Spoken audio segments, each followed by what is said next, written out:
Amicia, Hugo y Lucas disfrutan para variar de un rato tranquilo en este soleado día. Mientras su madre descansa, los hermanos juegan con Lucas en unas viejas ruinas al escondite, hasta que decide volverse para continuar sus estudios, mientras los hermanos bajan un riachuelo junto a una antigua muralla para practicar con la onda. De la muralla surge otro niño, Tonin, que se une al juego de las piñas durante un rato. Luego tiene que volver a trabajar en la granja con su familia en las murallas del viejo castillo, que Amicia y Hugo deciden explorar a continuación.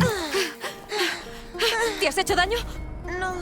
Parece que el lugar no está deshabitado, hay comida almacenada y en el exterior hay muchas colmenas quemadas. El ambiente es gris por la ceniza y no parece haber nadie. Nadie amable. Un apicultor, armado con un hacha ensangrentada, tras golpear a alguien, los acusa de ladrones y para variar tienen que huir. Parece que no es el único. Estos apicultores están siendo atacados por mercenarios y los hermanos han saltado en medio del conflicto. Creen que están con los ladrones e intentan darles caza por igual. No es hasta la salida que ven a Tonin maltratado. Es uno de los hermanos pequeños de esta familia de apicultores. Amicia y Hugo solo quieren que lo dejen en paz, pero la violencia los persigue, vayan donde vayan.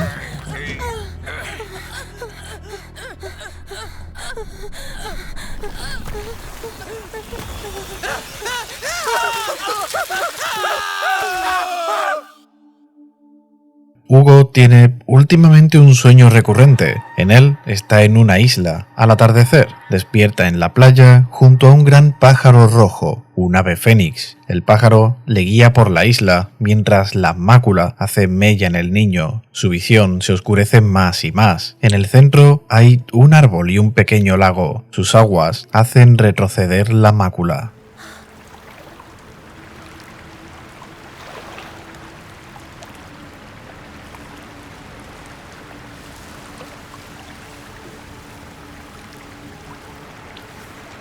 Desaparece.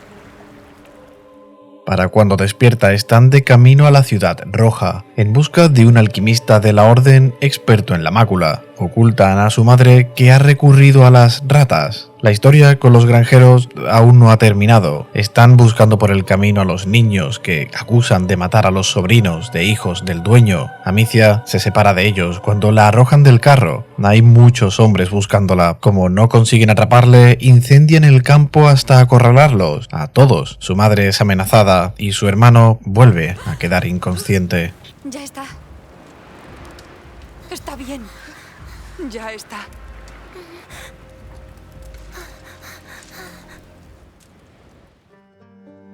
Parece que podrán respirar en paz durante un tiempo en la ciudad. Tienen que encontrarse con el Magister Boden mientras descansan en la casa que les ha preparado. La ciudad está de feria, hay mucho ruido, animales, comida recién hecha, música, bailes, juegos. Después podrán descansar tranquilamente en la casa. La noche tampoco es tranquila. Hugo tiene pesadillas. En sus venas se ve la mácula actuando. Ha tenido 6 meses de tranquilidad tras pasar el segundo umbral. Necesitan al Magister Boden inmediatamente. La tarea no es fácil. Está en la ciudad, pero no saben dónde. Deben preguntar a las gentes para averiguar su ubicación. Terminan por conocer que vive cerca de la arena, aunque es un distrito muy grande, y deben atravesarlo ilegalmente para acortar. Lo que no esperaban encontrar en una ciudad que parece tan pacífica y feliz es la inmensa cantidad de cadáveres que esconden en su interior. Gente enferma por el mordisco, la enfermedad que transmiten las ratas. También hay guardias y ladrones vestidos como ellos, así que lo mejor, como siempre, es pasar sin ser vistos. Tras la arena existe otra ciudad, un barrio de casas en ruinas y abandonadas. Al fondo se ve una torre con la marca de la Orden, donde debería ocultarse Boden de los ladrones. El problema es lo que yace bajo la ciudad, cadáveres recientes, devorados por las ratas.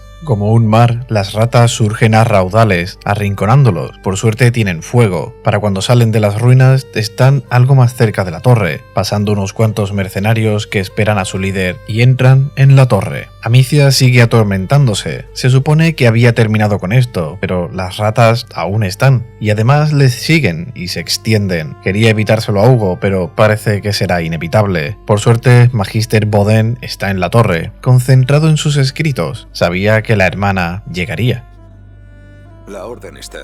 Muy impresionada por cómo te libraste de la Inquisición en Guyena. Antes de volver, Amicia se fija en un mural con 2 montañas, parecido al sueño de Hugo. Ahora el pequeño está en manos del Magister, pero Amicia solo escucha los llantos de su hermano desde el pasillo. Para Amicia no parece funcionar. Le sugiere a Lucas buscar la isla del sueño, mientras buscan Belladona para calmar las convulsiones de Hugo. El herborista vive más allá del matadero, con un ligero problema. El conde de Arles está cerrando los distritos, lugares por donde las ratas están propagándose y los guardias se están asegurando de limpiar. Cerca de la casa del herborista donde encuentran la belladona también hay más guardias, y aunque Lucas quiere irse, Amicia ha decidido que no va a huir más. El mundo solo le hace daño y ella quiere devolvérselo.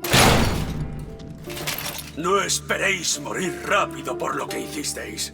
Pagamos al verdugo para estar con vosotros antes de colgaros. El ingenio de Lucas y su estupefaccio les permite escapar de las garras del guardia. Ahora viene la otra parte complicada, no ser vistos por todos los guardias del cuartel y recuperar sus cosas de la reserva. Valiéndose de una balista, confunden a los guardias y corriendo llevan las hierbas a Hugo. Lo mejor para no alterarlos es omitir todo lo ocurrido y simplemente decir que el herborista no estaba. 2 días transcurren. Boden solo les ha ido dando información justa y necesaria, pero Hugo ya está por llegar al último umbral, y las cosas que podrían suceder entonces son mucho peores. Ha llegado a la conclusión de que lo mejor es encerrarlo en una de las torres de la orden, hasta que llegue al último umbral, el cual supondrá la muerte del portador.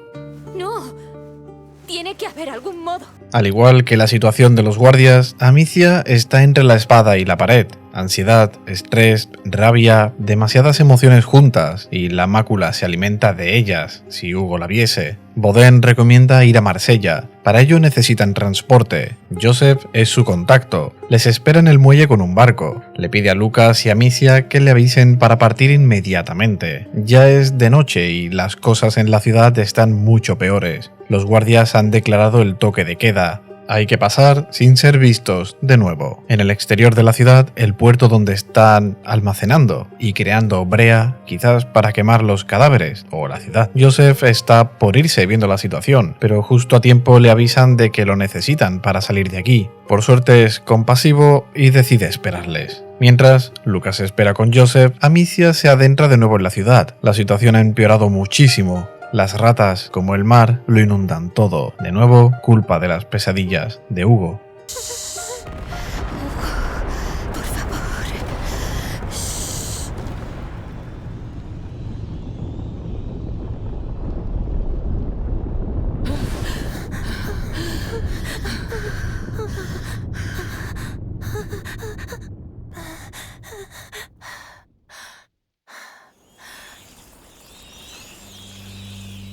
Gran parte de la ciudad ahora no son más que ruinas. Hugo sabe que ha vuelto a ocurrir, por su culpa. Amicia intenta hablar con su madre. Lo que la orden quiere hacerle no le parece correcto. Cree que tiene parte de la culpa por lo ocurrido con ella y Boden. No deberían ir a Marsella, y Hugo solo quiere que todo acabe. La isla sigue siendo algún tipo de pista. En el cuarto de Boden había un fresco con la misma isla de sus sueños. Quizás no es tan fantasioso como pensaban. Su travesía por el río es ligeramente interrumpida por unos escombros. Las ratas ya les están adelantando y para cuando consiguen ponerse en marcha de nuevo, los mercenarios de la arena y su líder Arnaud les han pillado por los talones. Así que esta es la famosa chica de la onda.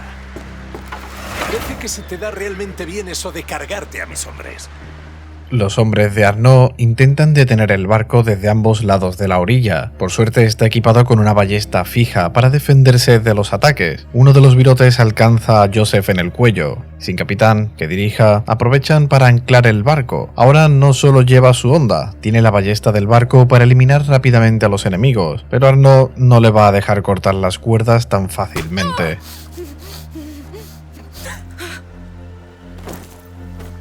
Si quieres arriesgar, debes estar a la altura.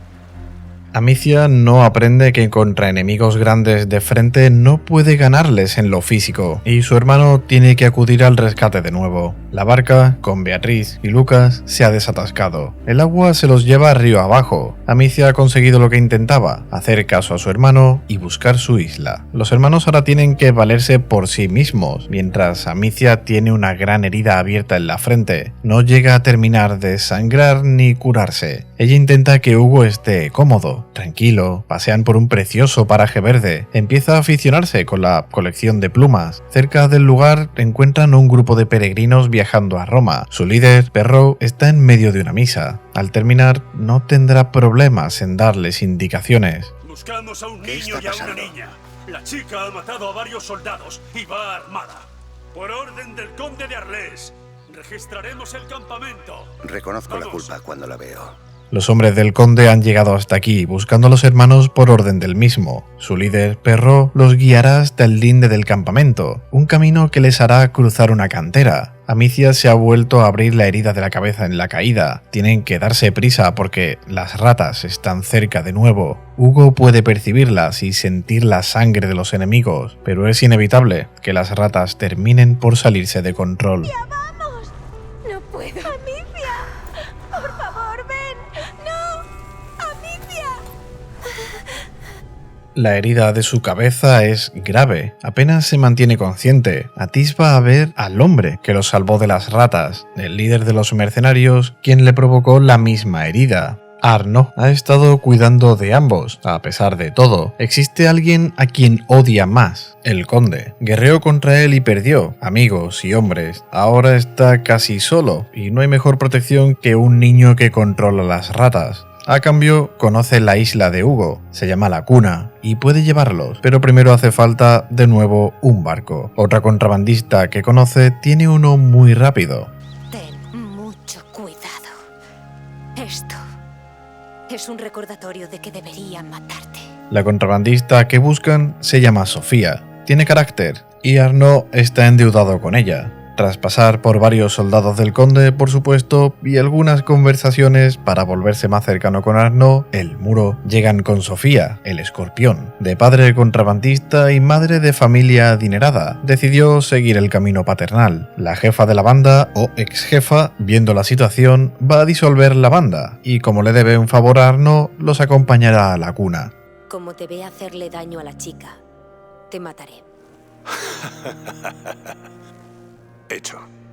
Algunos soldados, ajustes al barco y están listos para zarpar. También le salva la vida a Sofía, ahora le debe una. Tras una larga travesía por el mar, al fin se avista la isla a lo lejos, con sus dos marcadas montañas. Sofía se queda en el barco por unos arreglos, mientras Arnaud los acompañará por la isla, conocida como La Cuna, en medio de una celebración dedicada a los niños, el hijo de las ascuas, aquel que los librará de la oscuridad. El lugar tiene unos vibrantes colores, el azul del mar bañado por el fuerte sol, la piedra blanca de los edificios y las flores que decoran todas las calles durante los días de luz. El mismísimo conde inaugura el día dando un discurso. ¡Para! ¿Qué estás haciendo?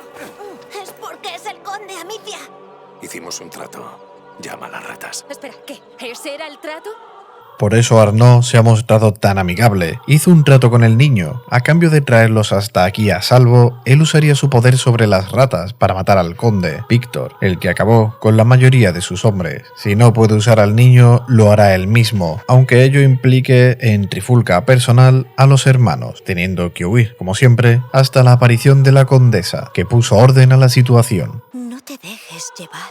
Ella ayudó. La condesa, de apariencia dulce y amable, entendió que los niños no sabían nada del plan de Arnaud. En compensación, por su ayuda, los invitó a su hogar, finca o mansión, todo decorado para la ocasión, flores y un camino decorado con pétalos allá por donde caminan. Este festivo celebra a los hijos, los veneran, y la condesa se considera la madre. Durante el tour por su hogar, ven en el patio una piedra. Tiene un niño tallado en veneración al hijo de las ascuas y sobre él un pájaro, un fénix, como el de Hugo, lo que significa que van por el buen camino. El día siguiente es brillante y Sofía los espera para darles los buenos días. ¿Dormisteis bien? Sofía, hola. ¡Qué alegría verte! Se ha enterado de que Arnaud está en prisión y quiere saber bien quiénes son sus amigos. Entiende bien que metió a Hugo en su problema. Lo que aún no sabe es qué papel juega el niño en todo esto. Por ahora van a explorar la isla en busca de pistas que no tardan en encontrar. El precioso paraje está decorado con estatuas de Fénix. Cada una apunta a la siguiente, hasta las ruinas de un teatro antiguo. Oculto entre las hierbas hay un dibujo en el suelo, un mapa de la isla, y en él Hugo distingue el ya conocido símbolo de la orden. El camino va bien. El siguiente objetivo, las montañas, las madres. La subida de las montañas también tiene guardias, pero todo para que no interrumpan el ritual que hoy se está llevando a cabo por el conde y la condesa. Amicia y Hugo se visten igual que los demás para adentrarse en el lugar, un antiguo templo perteneciente a la orden. El niño de las ascuas que adoran habla de un niño capaz de controlar las llamas del sol y bendijo al mundo con su felicidad, vida y paz en la cuna. Y la mácula es como el mal que devoró la luz, o eso han entendido del mural, el mismo que vieron en el laboratorio de su madre en casa, y enfrentándose al mal, el niño renacerá como un fénix, o al menos esa es la versión de esta historia que se han inventado. Cuando Sofía les da la señal, se separan del grupo para explorar por libre. Es un lugar con mucha historia, si sabes a lo que te enfrentas, la prima mácula, la primera corrupción. De eso tratan los frescos. El niño infectado posiblemente estuvo aquí. Basilius, un portador, y Aelia Dragas, su protectora. Sus nombres están grabados tras un trono del tamaño de un niño. Hay una habitación en la que claramente vivieron, pero también donde lo trataban, lo investigaban y hacían pruebas. El símbolo de la orden estaba en el mural del niño, y también sobre el del Fénix. La orden, al igual que intentó Boden, controlaban al portador, como si mandasen sobre él. Un antiguo documento habla de cómo separaron al portador de su protectora. Tal rabia sentía ella que la encerraron en una capilla, pero de Basilius no ponen nada. ¿Hugo? No había fuertes en mi sueño. La isla es enorme y tiene mucha historia y antiguas ruinas. Su siguiente paso los lleva a un fuerte abandonado que termina por no estar tan abandonado. Sofía, tras oír la historia detrás del viaje de los hermanos, decide ayudarlos igualmente. El cristal que tiene para crear distracciones les vendrá bien, además de su conocimiento en mercenarios y el mar. Esta vez se enfrentan a esclavistas. Milo, su líder, trabajaba para la condesa. Ahora va por su lado interpretando su propia versión del hijo de las ascuas. Quiere alimentar a las ratas. Eso indicará la llegada del hijo. Y con él controlarán al conde y al mundo. Tienes muy poca fe. Pero no paras de ¡Tirme! Hugo le da una pequeña rabieta cuando Milo se marcha para acabar con los otros esclavistas. Después de todo, si su hermana puede matarlos, ¿por qué él no iba a hacerlo? Si es más rápido y eficaz. Al final, el niño aprende de lo que ve. Tras hacer las paces con su hermana y Sofía, se dirigen a la capilla donde está también Milo y las ratas. Y un mural, donde por primera vez ve a Aelia. Su única función en la orden era ser protectora del portador. El lugar que fue su cárcel al ir en contra de la orden. Aquí lo llevaron. A ver, ¿es así de simple? ¿Bajo el mapa, así, sin más? No saben de dónde sale, pero Milo las esperaba fuera, otro que intenta decirle a Hugo lo que quiere y lo que debe hacer. Sofía, en defensa, no duda en apuñalarlo en el pecho varias veces. Ahora solo quedan sus hombres. Amicia cree que puede enfrentarse a todos ellos, y Hugo no tarda en hacer uso de sus poderes otra vez. La situación se ha descontrolado demasiado. Amicia quiere lidiar con ello ella sola, y Hugo recurre demasiado a sus poderes, a pesar de que son lo que lo está matando. Necesitas calmarte y escuchar lo que te decimos los adultos. ¿Vale? Y tú no eres un maldito ejército. Él te admira. Y cuando sigue tus impulsos suicidas. Esto es lo que pasa. Y esto tendrá consecuencias. Sofía lleva la barca de nuevo a la isla, en la noche y envuelta completamente por ratas. El paisaje ha perdido la belleza que poseía durante el día. Deben valerse del fuego para volver hasta el fresco del suelo, el del mapa. Según su teoría, Basilius está debajo.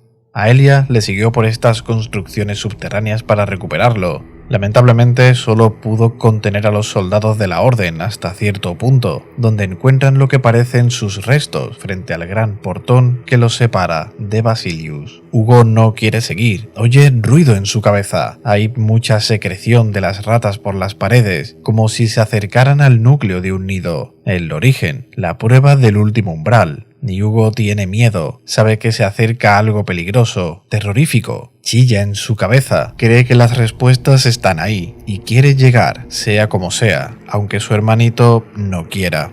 El portador. Lo encarcelaron. Como si la mácula le hablase, quiere hacer lo mismo, destruirlo todo, como Basilius desató a las ratas cuando fue atado aquí abajo, la plaga del siglo VI, la de Justiniano, donde todo empezó. Quizás solo los atrajeron aquí para hacer lo mismo, pero lamentablemente no encuentran las respuestas o la cura que esperaban. Aunque tampoco les dejan mirar mucho más, las ratas comienzan a surgir de los capullos y la tierra. Toda su investigación solo hace que Hugo se percate del miedo que tenían al poder, de lo que éste era capaz de desatar. Las únicas opciones que parecen existir son morir o contener, y Hugo no quiere hacer más daño. Sin más respuestas, la mejor opción es marcharse de aquí, alejarse y buscar un lugar donde vivir tranquilamente. De no ser porque Lucas y su madre han arribado a la isla. Los han seguido por el rastro dejado por las ratas y han venido hasta aquí. Están en la finca de los condes, refugiados como los supervivientes. Tú piénsalo. Los últimos meses en el camino. El tiempo que ha estado tranquilo, todo iba bien, estaba bien. Al final puede que todo fuera cosa del miedo. Lo mejor que pueden hacer es vivir en un lugar tranquilo. Justo cuando querían marchar, el conde quiere ver a Amicia. Su esposa, Emily, está decidida. Hugo es el hijo de las ascuas y lo quiere para ella, como su propio hijo. Amicia y Beatriz sobran en su historia. El conde se inventó toda esa parafernalia para traer a su esposa aquí, lejos del maltrato de sus padres. Intentó quitarse la vida con veneno, y esto fue lo único que iluminó su vida. Por eso no encajaba. El conde vio los dibujos y se inventó su versión. Y yo seré una madre, viendo los primeros pasos de un dios. ¡Cállate! Los últimos compases de los regentes se acercan. Amicia no puede pelear con un brazo roto y una espada pesada contra el conde. Hugo despierta en su habitación solo. No sabe dónde está su familia. El pasillo frente a él le lleva directo al anfiteatro, donde puede ver cómo Emily ha matado a su madre. Ella no lo es, nunca lo fue y nunca lo será. Pero lo que sí es la asesina de su madre y la que ha hecho daño a su hermana. Sus hombres se llevaron al conde fuera del alcance para ver cómo las ratas consumían a su esposa y los hermanos caían a unas estructuras subterráneas. Hugo tarda en despertarse de la caída, pero está en un estado catatónico. Se mueve pero no reacciona, no habla, apenas parpadea, solo dice algunas palabras cuando vislumbran cómo las ratas están generando la nébula, aquello que tapará el sol, pero es la mácula quien habla a través de él. Matará al sol.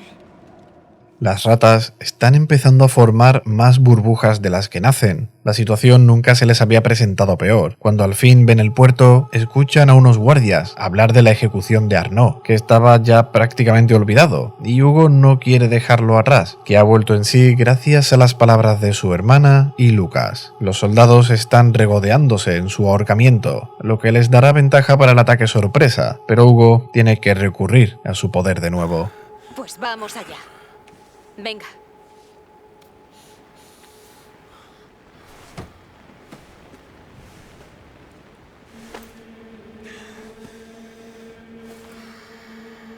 Hugo dice que era suyo.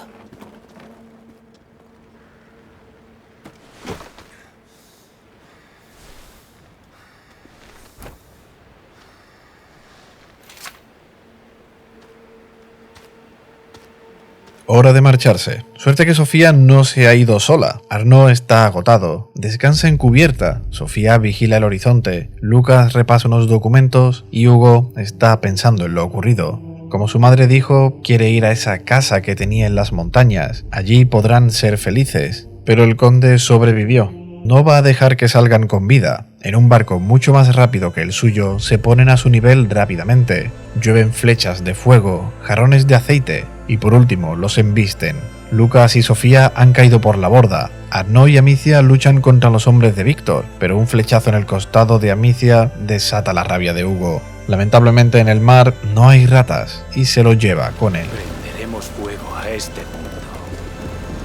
Y de entre sus llamas forjaré un imperio. Uno más justo. Sin más alternativa, Arnaud se lanza por la borda con Amicia. Ambos están en la playa. Lucas y Sofía están a salvo. Buscan recursos y caballos para desplazarse. También ha sido Lucas quien curó la herida de Amicia. Pero el conde no se conforma hasta que no confirme sus cadáveres. Hugo ha sido llevado a Marsella, donde puede verse desde la playa cómo ha desplegado la nébula. Se ha quedado solo. El conde es fuerte y está en mejor estado que Arnaud, lo que le permite atravesarle con su espada en el estómago, momento que aprovecha para quitarle el casco, y Amicia acertar con su onda en la cabeza. A costa de su vida, pero lo consiguió. Pudo vengarse del conde, pero no era ese su propósito, sino el de tener a alguien a quien proteger. Sofía y Lucas estaban atados, pero aún así irán juntos a Marsella. El ambiente está enrarecido, niebla densa que apenas les deja ver a lo lejos, temblores, las gentes huyen de la ciudad. El día del juicio ha llegado, las ratas están surgiendo de las murallas de la ciudad como un río desbocado. El carro lleva un lanzallamas en la parte trasera que los salva por los pelos.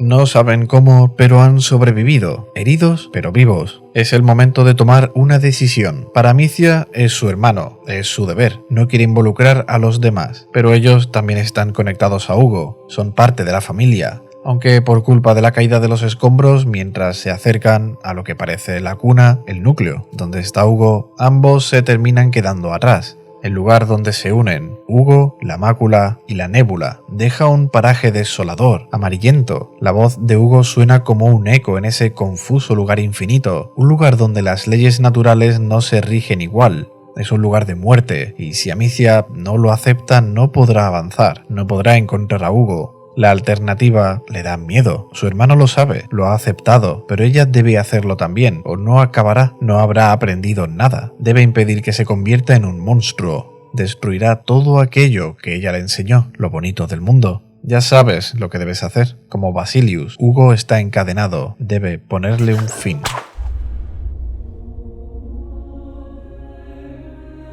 Un año después, Amicia está asentada en esa casita de la montaña que les prometió su madre. Sofía también ha cumplido su promesa, ha venido de visita, mientras Amicia se mantenía entretenida haciendo cosas de la casa. Lucas ha estado viajando por estudios y Sofía ahora comercia legalmente. Este viaje que van a hacer juntas es para buscar al siguiente portador. Quiere ayudar a la siguiente protectora para que esté preparada y no termine como los demás. Antes de partir hay una cosa más que hacer. En una parte despejada del monte hay 3 rocas, como simbolizando la orden, y en el centro un montículo de piedras con flores y plumas, las 2 cosas que más le gustaban a Hugo. Allí alzó un altar en su honor antes de partir. Que la tierra rememore lo mucho que la querías. Que rememore lo que hiciste por protegerla.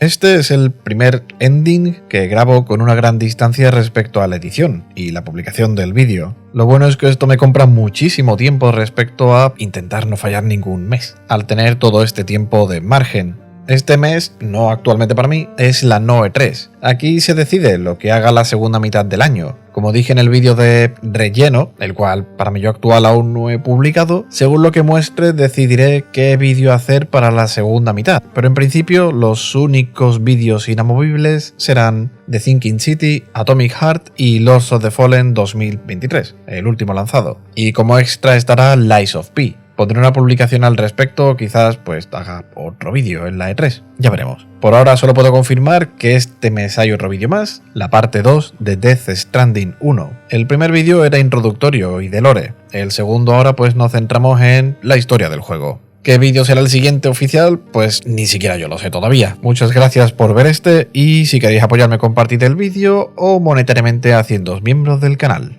Adiós.